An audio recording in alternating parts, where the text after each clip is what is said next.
Assalamualaikum warahmatullahi wabarakatuh. Selamat siang, salam sejahtera dan salam sehat untuk kita semua.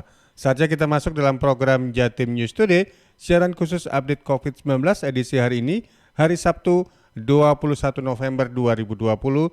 Saya Panji Harto, nanti kita akan dapatkan informasi dari beberapa reporter tentang percepatan penanganan COVID-19 di tempat asal mereka masing-masing. Rangkuman kabar update penanganan COVID-19 untuk regional Jawa Timur segera sahabat simak dalam update COVID-19. Informasi pertama datang dari Karina Putri, LPPL Suara Sidoarjo. Angka kematian akibat COVID-19 di Sidoarjo rendah, target 0. Karin? Ya baik, terima kasih Panji dan seluruh pendengar yang ada di Jawa Timur. Angka kematian warga yang terpapar COVID-19 hingga Jumat 20 November 2020 di Kabupaten Sidoarjo masih ada, tapi jumlahnya ini terbilang rendah. Hanya ada satu warga yang meninggal dunia yang terkonfirmasi positif COVID-19. Jadi total warga yang dinyatakan meninggal dengan status positif COVID-19 sejak bulan Maret 2020 hingga kemarin sebanyak 482 orang. Dan warga yang meninggal sebagai suspek berjumlah 83 orang. Dr. Syaf Satriawarman, Kepala Dinas Kesehatan Kabupaten Sidoarjo mengatakan, seringkali dalam satu hari warga yang meninggal hanya satu orang. Bahkan sempat terjadi dalam sehari warga yang meninggal tidak ada alias nol. Tidak adanya warga yang meninggal karena COVID-19 saat ini menjadi salah satu target yang ingin diwujudkan. Dengan demikian, zona penanganan COVID-19 bisa segera berubah dari zona orange menuju kuning. Sebab untuk mewujudkan zona kuning, angka kematian harus rendah dan dalam sepekan tidak boleh lebih dari 7 orang. Itu berarti dalam satu hari maksimal warga yang meninggal dunia hanya satu orang saja. Menurut Syaf, sebagian besar warga positif COVID-19 yang telah tiada itu memiliki penyakit penyerta. Akibatnya virus corona atau COVID-19 yang menjangkiti mereka mempengaruhi sakitnya sehingga kondisinya kritis dan tidak dapat ditolong.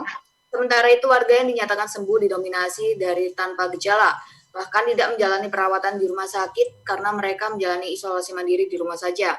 Sampai saat ini pasien menjalani isolasi mandiri di Kabupaten Sidoarjo totalnya ada sebanyak 23 orang. Sebagian dari mereka ada yang membeli isolasi di rumah dan sebagian lagi diisolasi di tempat yang disediakan oleh pemerintah, yaitu di salah satu hotel di Sidoarjo yang kapasitasnya sebanyak 70 orang. Hingga kini mereka memiliki kondisi yang baik, tetap tidak ada yang keluhan meskipun dinyatakan positif COVID-19. Demikian saya Karina Putri melaporkan untuk Jatim News Today, kembali ke studio bersama Panji. Bergeser ke Ersal Nganjuk, ada Agustin Merdekawati, kasus COVID-19 di Kabupaten Nganjuk hampir sampai 700. Wati, silakan. Terima kasih Panji. Kasus COVID-19 meningkat lagi setelah tren penambahan kasus terus terjadi selama beberapa minggu terakhir. Kemarin total ada 13 pasien terkonfirmasi positif baru. Terpaparnya belasan orang tersebut membuat kasus corona di Kota Angin nyaris tembus 700 orang. Dari 13 orang yang terpapar, 8 orang diantaranya menjalani isolasi mandiri. Juru bicara Gugus Tugas Percepatan Penanganan COVID-19 Dr. Hendrianto mengatakan, total pasien yang isolasi mandiri saat ini sebanyak 22 orang, dan untuk kasus COVID-19 di Nganjuk kini berjumlah 699 orang. 8 pasien yang menjalani isolasi mandiri adalah laki-laki berusia 20 tahun asal Pace, laki-laki berusia 71 tahun asal Sukomoro, kemudian ada pula perempuan berusia 31, laki-laki berusia 60 tahun, perempuan berusia 32 tahun, perempuan berusia 23 tahun, lelaki usia 44 tahun, dan laki-laki usia 55 tahun, semua asal Ceret. Dan semua pasien tersebut tidak memiliki keluhan sakit. Adapun 5 pasien lainnya yang dirawat di sejumlah rumah sakit adalah mengeluh sakit, yakni laki-laki berusia 70 tahun asal Ceret yang dirawat di RSUD Nganjuk, kemudian laki berusia 58 tahun asal Ceret yang dirawat di Rumah Sakit Bayangkara Nganjuk. Dan untuk pasien laki-laki 61 tahun asal Kertosono yang dirawat di Rumah Sakit Islam Jombang punya keluhan sakit panas dan batuk. Berikutnya, lelaki berusia 28 tahun asal Prambon juga dirawat di Rumah Sakit Bayangkara Kediri. Terakhir, berusia 18 tahun asal Pace yang dirawat di Ampus Sindok. Kembali ke Panji. Ya, terima kasih Wati untuk laporannya. Dan sahabat, tentunya program Jatim News Today siaran khusus update COVID-19 ini bisa Anda dengarkan, Anda saksikan juga di LPPL Suara Sidoarjo, LPPL Ersal FM Nganjuk, LPPL Suara Madiun, LPPL RGR FM Tulungagung, dan LPPL Mahardika FM Kota Blitar. Menuju ke Kiki Desilia, LPPL Suara Madiun. Kapanpun dan dimanapun itu, warga Kota Madiun wajib terapkan protokol kesehatan. Kides. Sahabat Jatim News Today, penularan COVID-19 masih terjadi. Ada 4 konfirmasi kasus COVID-19 baru di Kota Madiun Jumat 20 November 2020. Kendati begitu, kasus sembuh juga bertambah bersamaan tambahan konfirmasi ini. Kasus sembuh datang dari nomor 170 dan 186. Tambahan kasus konfirmasi COVID-19 nomor 196 berinisial NBG 23 tahun dan kasus nomor 197 berinisial MR 61 tahun, keduanya merupakan warga Kelurahan Pandean. NBJ dan MR merupakan kontak erat dari kasus nomor 178.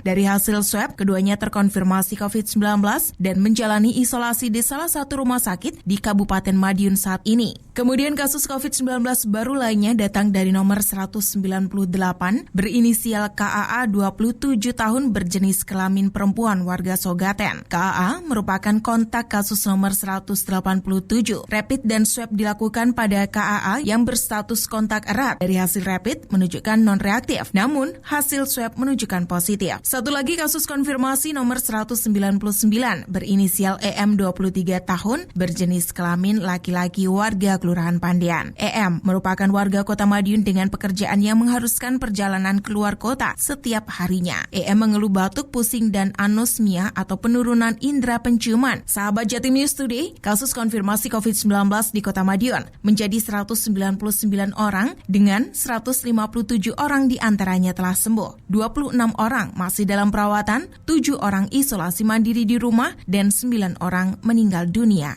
Saya Kiki Desilia, Suara Madiun untuk Jatim News Today. Bergeser ke Kabupaten Tulungagung, ada Andriani yang siap dengan informasinya. Murwokolo ruatan dalam rangka Hari Jadi Kabupaten Tulungagung ke-815 di era pandemi COVID-19. Silakan Andriani. Dalam rangka peringatan Hari Jadi Kabupaten Tulungagung yang ke-815 tahun 2020, pemerintah Kabupaten Tulungagung melaksanakan kegiatan Murwokolo atau ruatan yang dilaksanakan di Pendopo Kungas Arum Kusumaning Bongso dan dimulai tepat pukul 5 pagi. Kegiatan dilaksanakan dengan pagelaran wayang kulit oleh Ki Dalang Marjuki dari Desa Samar, Kecamatan Pagerwojo, dengan tokoh utama dalam ruatan ini adalah Bathara Kala. Murwokolo atau ruatan yang mempunyai arti yaitu membersihkan diri bagi manusia atas noda atau kotoran yang ada dalam manusia. Kriteria orang yang harus diruat termasuk sial, sebel, dan orang yang berbuat kotor.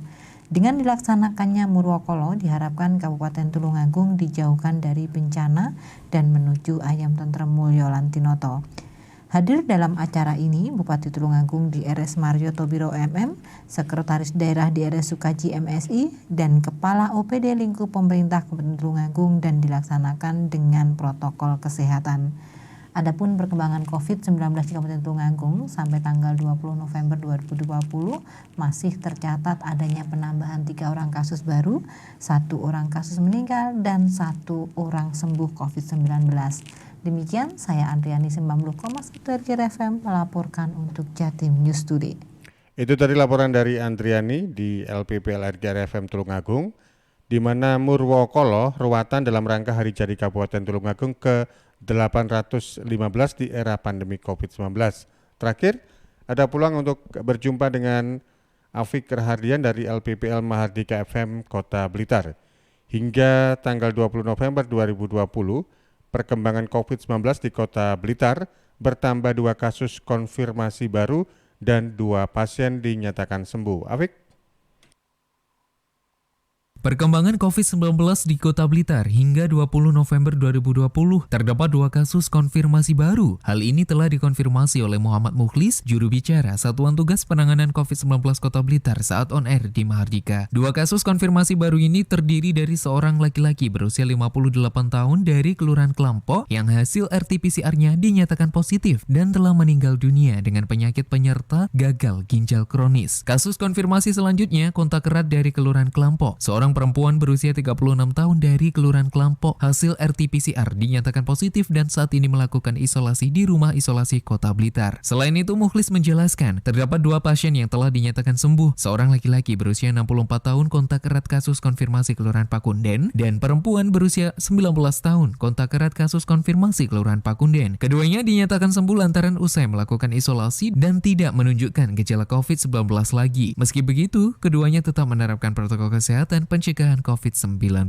Kumulatif kasus konfirmasi adalah 210 orang atau bertambah 2 orang. Kumulatif kasus konfirmasi sembuh adalah 189 orang atau bertambah 2 orang. Hingga saat ini kumulatif konfirmasi positif COVID-19 di Kota Blitar sebanyak 210 orang. Rinciannya 2 orang berada di Rumah Sakit Rujukan COVID-19 Kota Blitar, 7 orang berada di Rumah Isolasi Kota Blitar, 9 orang meninggal dunia, dan sebanyak 189 orang telah dinyatakan sembuh. Afik Rahardian, Mahardika FM.